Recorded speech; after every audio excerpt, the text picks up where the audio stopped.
ले आवा। कठौता में पानी लाया और चरणों को कठौता में रख, कठौती नहीं लाया, जरा सुनिएगा, कठौती नहीं लाया, कठौता लाया। कठौती स्त्रीलिंग, कठौती लाता और कहीं राम के चरण डालते ही कहीं वो कठौती स्त्री ना बन जाए, इसलिए कठौता लाया कि बनेगा तो बेटा बनेगा, नाव चलाने के काम आएगा, बिटिया बनेगी तो फिर शादी का खर्चा और करना पड़ेगा, तो कठौता लाया, कठौती नहीं लाया। अब कठौते में चरण रखता है और घिस घिस के राम के चरणों को धुलता है और राम जी के चरणों को हिलाए डाल रहा, हिलाए डाल रहा।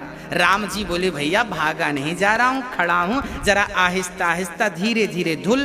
केवट बोला सरकार यदि आपको इतना ही भय है कि कहीं गिर ना जाऊं तो क्यों गिरते हो, मेरे मस्तक पे हाथ रख लीजिए ना। वाह कितना देखिए, केवट की तरह भक्त को चतुर बनना पड़ेगा, नहीं तो भगवान मिल भी जाएंगे तो यूं खड़े रहेंगे आपके सामने, ना वो आपसे बात करेंगे ना वो आपके सिर पे हाथ रखेंगे।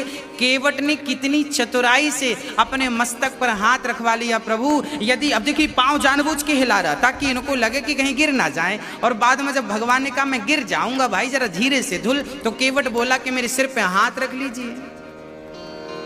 हाँ, तो केवट के सिर पर हाथ जब रखा तो राम के नयनों से, नेत्रों से आंसू की धार गिर पड़ी और राम के आंसुओं से केवट का मस्तक गीला हो गया। केवट ने कहा सरकार आप रो रहे हैं, आपकी आंखों से आंसू क्यों?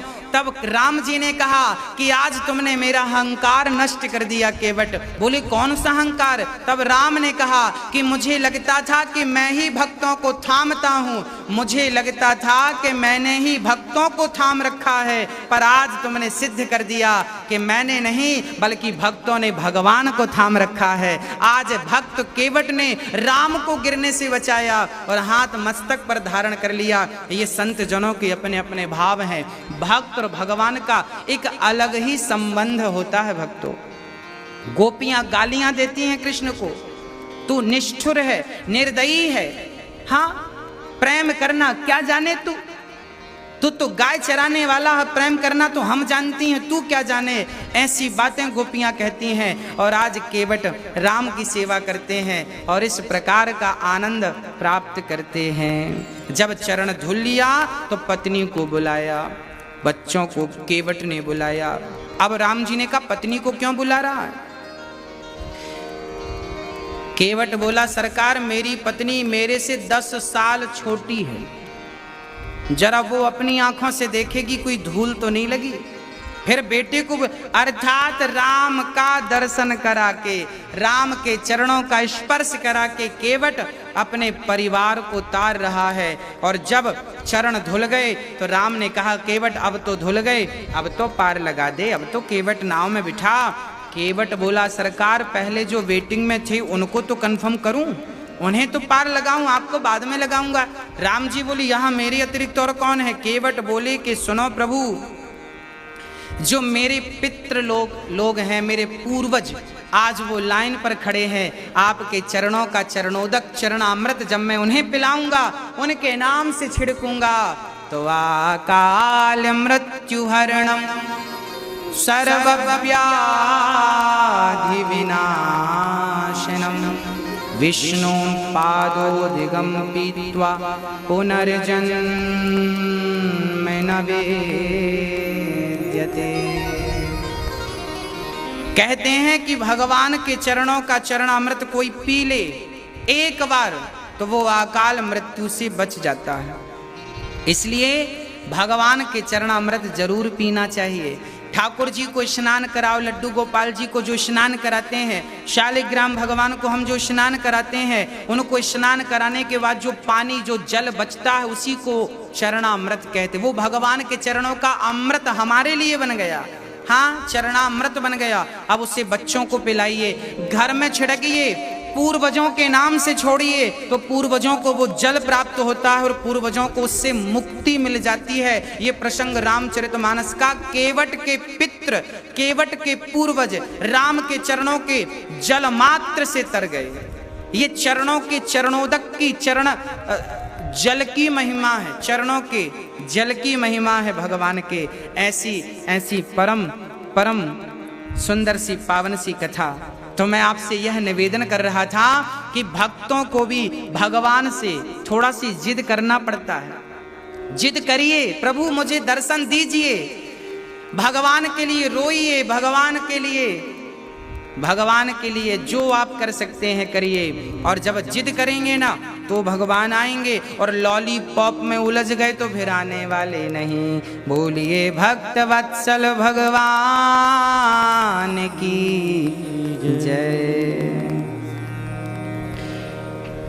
अब सूत जी महाराज शौनक आदि ऋषियों को कहते हैं कि ये जो भागवत आप सुन रहे हैं, सर्व वेदेतिहासानां सारम सारम समुद्रतम, ये सार मैं सुनाता हूँ। एक बार ये भागवत सुनने के लिए स्वयं देवर्षि नारद जी एक बार इंद्र सुखदेव भगवान के पास आए अमृत का कलश लेकर, और सुखदेव जी ने कहा कि राजन मैं आपको अमृत के बदले भागवत नहीं सुना सकता, क्योंकि क्वा स्वधा क्वा कथा लोके क्वा कांचः क्वा मणिर्महान्, कहाँ कांच का टुकड़ा कहाँ मणि। मैं भागवत की अदला बदली एवं विनिमय जाते जो कहा राजा इंद्र ने, सुखदेव जी ने इनकार कर दिया। इंद्र ने कहा था कि स्वर्ग का अमृत आप राजा परीक्षित को पिला दो, क्योंकि इन्हें 7 दिनों में मरने का श्राप लगा है, और ये भागवतामृत आप हमें पिला दो। तब सुखदेव जी ने कहा ना, ऐसे नहीं हो सकता। अब देखिए ये भागवत जो थी इंद्र को भी करते हैं तीर्थों से, कुछ लोग प्रेम नहीं करते, तो शांति जो थी वो भंग हो गई तीर्थों से भी। गृहस्थों के घर शांति नहीं, क्योंकि गृहस्थों के घर भी लड़ाई झगड़े नित्य चल रहे हैं। नारद जी बोले मैं वृंदावन आया, और जब वृंदावन आया तो यहाँ एक 16 वर्ष की कन्या उदास बैठी थी, एक बूढ़ा और दूसरा बूढ़ा बाजू में। मुझे बड़ा आश्चर्य हुआ कि ये 16 वर्ष की कन्या के साथ ये बूढ़ी बूढ़ी स्त्रियां पुरुष क्यों हैं। मैं जानने लगा क्या लेना देना था। तब वो कन्या दौड़ी दौड़ी आई और उन्होंने कहा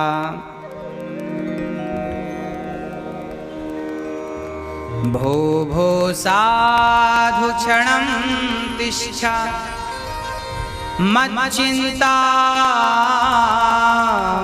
नाशय दर्शनं तव लोकस्य सर्वथा विहरं परम। नारद जी के चरणों में गिर पड़ी, महाराज भो भो साधु क्षणम तिष्ठ, एक क्षण के लिए रुक जाइए। नारद जी का कहते हैं को भगवान आप कौन है। तब वो कन्या कहती है अहम भक्ति ऋति ख्याता इमौ में तनयौ मतौ ज्ञान वैराग्य नामानौ काल योगे नजर जरो।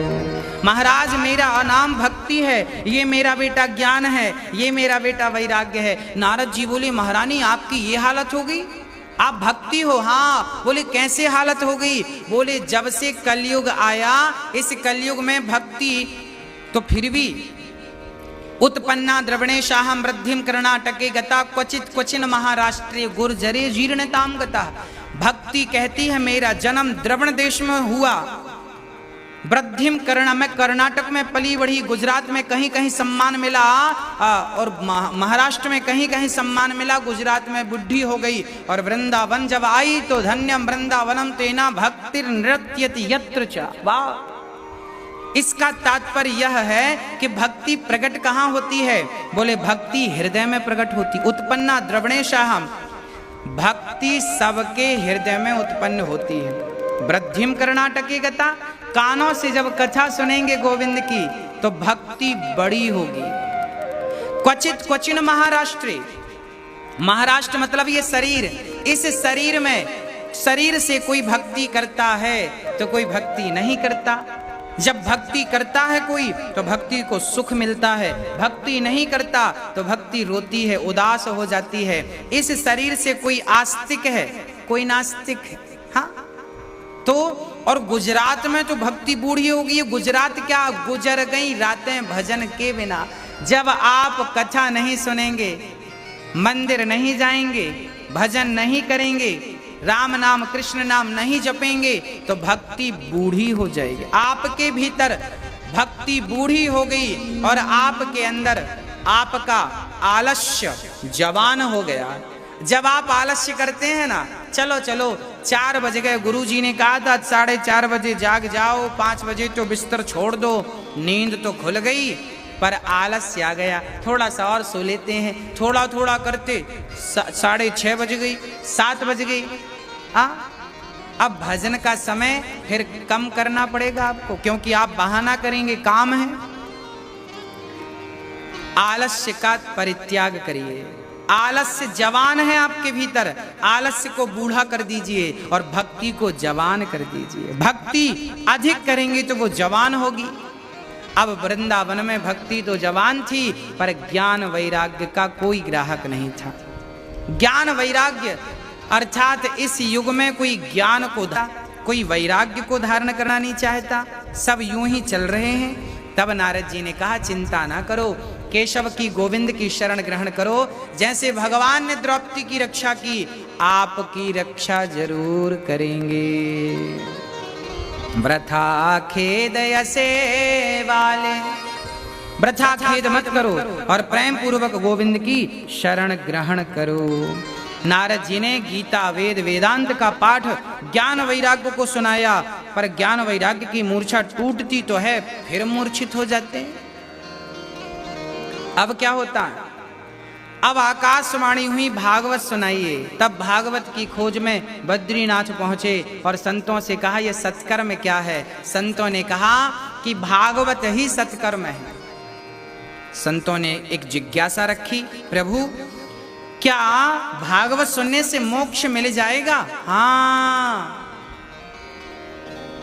नारद जी ने कहा हमने तो गीता वेद पुराण सब सुनाए, ज्ञान वैराग्य भक्ति को, उनका दुख दूर तो नहीं हुआ, तो फिर भागवत तो इन्हीं का सार है। तब संतों ने कहा कि दूध से घी निकलता है, दूध से ही घी निकलता है, फिर भी जो कार्य घी कर सकता है वो काम दूध तो नहीं कर सकता। उसी तरह वेद पुराणों से भागवत तो निकली है, सर्व वेदेतिहासानाम, परंतु जो गति जो शक्ति भागवत में है मोक्ष देने की, वो शक्ति किसी के भीतर नहीं है। इसलिए भागवत श्रवण करते ही आप मोक्ष की ओर, भगवत भक्ति की ओर, भगवत प्राप्ति की ओर अग्रसर हो जाते हैं। हाँ प्रिय भक्तों, एक व्यक्ति ने हमसे एक संदेह किया, एक प्रश्न किया कि गुरुदेव क्या भागवत सुनने से कोई मुक्त हो सकता है? क्या भागवत श्रवण करने से किसी को शांति मिल सकती है? हमने कहा बिल्कुल, क्यों नहीं हो सकता। उसने कहा कैसे? हमने कहा ऐसे। अब आप ही देखिए, यदि आपको कोई गाली दे तो गाली सुनते ही आपका मन खिन्न हो जाता है कि नहीं? क्रोधित आप हो जाते हैं कि नहीं? जैसे गाली सुनने से आपका मन व्याकुल होता है, मन अशांत हो जाता है, अग्नि लग जाती है, यदि गालियां सुनने से मन अशांत हो सकता है तो कथा सुनने से मन शांत क्यों नहीं हो सकता? भक्तों, गाली भी कान से प्रवेश करती है और कथा भी कान से प्रवेश करती है। गाली भी मुख से कही जाती है और कथा भी मुख से कही जाती है। यदि गाली तुरंत, मैंने गाली आज आपको दी तो गुस्सा अभी आएगा, कल तो नहीं आएगा। जैसे गाली का प्रभाव तुरंत देखने को मिलता है, ऐसे ही भगवान की कथा का प्रभाव भी तुरंत ही देखने को मिल जाता है। गाली मन को अशांत कर देती है तो कथा मन को शांत कर देती है, शरीर को गर्म कर देती है, क्रोध की अग्नि में डाल देती है, जबकि कथा क्रोधी को भी शांत कर देता है। तो अपनी अपनी जगह सब महत्व रखते हैं। प्रिय भक्तों, मुझे एक बचपन की छोटी सी बात स्मरण है। मैं भागवत कितनी पावरफुल है, मैं इसका आपको प्रैक्टिकली उदाहरण देता हूं। एक बार आपने भी सुना होगा, पहले के जमाने में जब किसी को सर्प डसता था, सांप डसता था ना, तो हॉस्पिटल कम ही होते थे पुराने जमाने में। पहले के जमाने में काला नाग किसी को डस देता था ना, तो पंडा जी मंत्र पढ़ के सांप का जहर उतार देते थे। मैंने इसको अपनी आंखों से देखा है, इसलिए बिलीव करता हूँ, विश्वास करता हूँ। ये बात मैंने किसी से सुनी नहीं है। एक बार जब मैं बहुत छोटा था तो बाजार ही गया था कोई सामान लेने, तभी दीपावली का समय था, लोग साफ सफाई कर रहे थे। तो एक व्यक्ति घर में जो दीपावली की साफ सफाई थी वो कर रहा था। उसी क्षण उसे काले नाग ने डस दिया। अब वो रोता रोता बाहर निकला, मुझे सांप ने डस दिया, तुरंत बाहर आया।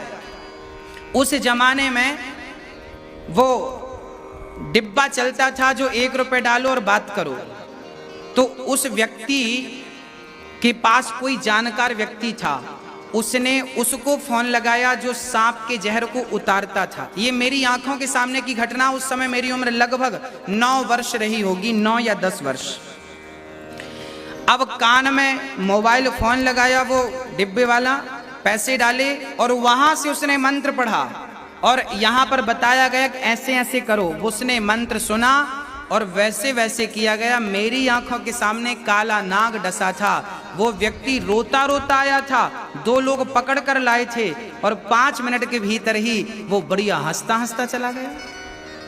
तो ये आप भी अपने बड़े बुजुर्ग जमाने में सांप डस देता था तो मंत्रों से उसका जहर उतार दिया जाता था। अब आपसे जरा स्पष्टीकरण कर लूं कि जिसे सर्प ने डसा था उसे तो समझ में नहीं आया कि पंडा जी ने कौन सा मंत्र पढ़ा। भाई पंडे ने तो मंत्र पढ़ा, अब उसे समझ में नहीं आ रहा कि पंडे ने क्या पढ़ा, पर जहर तो सही में उतर गया ना। उसी प्रकार से भागवत के 18,000 श्लोक आपकी समझ में आए ना आए, परंतु जन्म जन्म के पापों का जहर भागवत सुनने से उतर जाता है। जैसे सर्प का डसा हुआ व्यक्ति झाड़ने से उसका जहर उतर जाता है, ऐसे 7 दिन की कथा से जन्म जन्म के पापों का जो जहर है वो जहर इस भागवत से उतर जाता है। ये निश्चित है, ये अटल सत्य है, ये भागवत की पावन सी महिमा है। और क्या गाएं हम आपको। हाँ प्रिय भक्तों, श्री नारद जी महाराज को विश्वास हुआ हरिद्वार की पावन सी धरा पर शुरू हुई भागवत की कथा। 4 आसन लगाई गई सनकादियों के लिए और कथा चालू हुई। सदा सेव्या सदा सेव्या श्रीमद्भागवती कथा। हाँ, भागवत कितनी बार श्रवण करें? बोले भागवत बार बार श्रवण करो।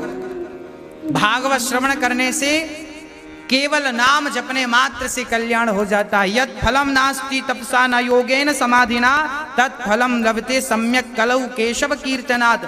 जब ये बातें कही गई सनकादियों के द्वारा कि राम राम रटते रहो, कब तक रटें? जब तक घट में प्राण। राधे राधे कहने से हर दुख मिट जाता है कि दिल मेरा राधे राधे राधे राधे राधे गाता है। भक्ति महारानी का सारा दुख दूर हो गया केवल भागवत की महिमा को श्रवण कर। हृदय में बैठने का स्थान दिया गया। भक्ति ने कहा प्रभु मैं कहाँ बैठूं, मेरा कोई स्थान तो नियुक्त कीजिए। तब कहा कि ये जो भक्त बैठे हैं इनका हृदय अंतःकरण खाली है, जाओ इनके हृदय में जाकर बैठ जाओ। ठीक है, भक्ति सारे भक्तों के हृदय में जाकर बैठ जाती है। और नारद जी के अंदर एक प्रश्न का जन्म हो जाता है।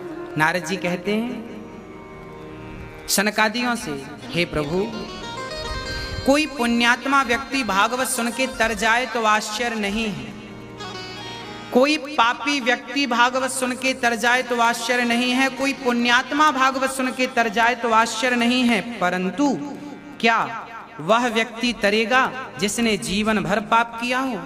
तब सनकादियों ने विश्वास से कहा हाँ, बड़े बड़े पापी वीआईपी पापी क्यों ना हो उनका भी उद्धार हो जाता है। किसी का हुआ? हाँ, किसका हुआ? तुंगभद्रा तटे पूर्वं भूतिपत्यनमुत्तमं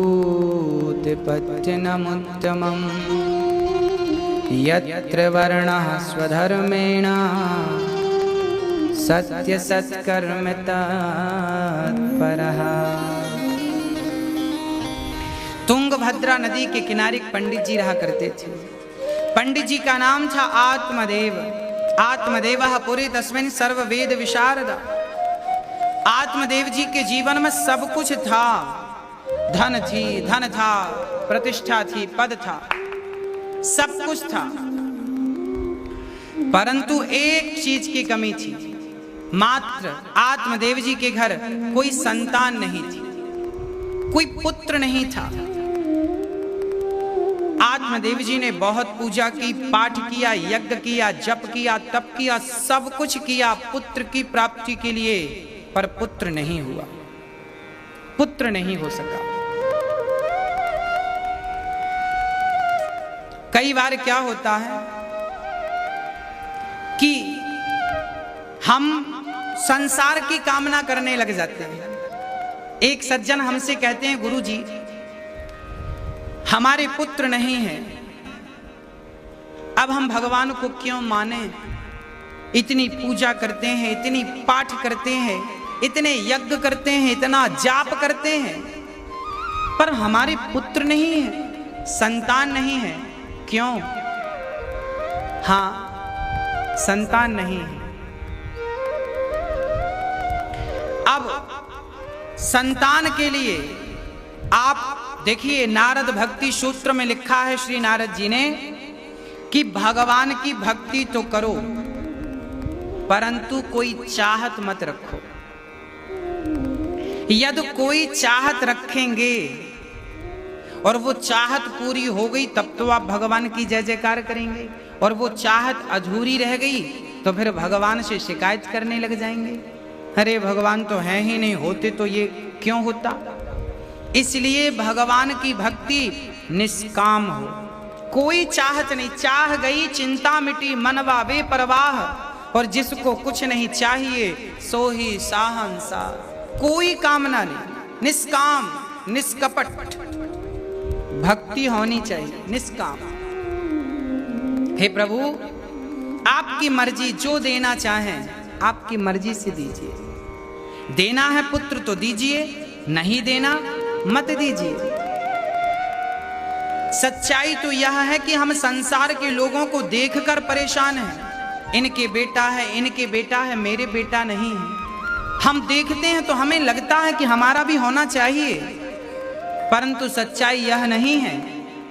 संतान किसी को मिल भी जाए तो वो भाग्यशाली नहीं हो सकता, वो बड़भागी नहीं हो सकता। फिर भाग्यशाली और बड़भागी कौन है?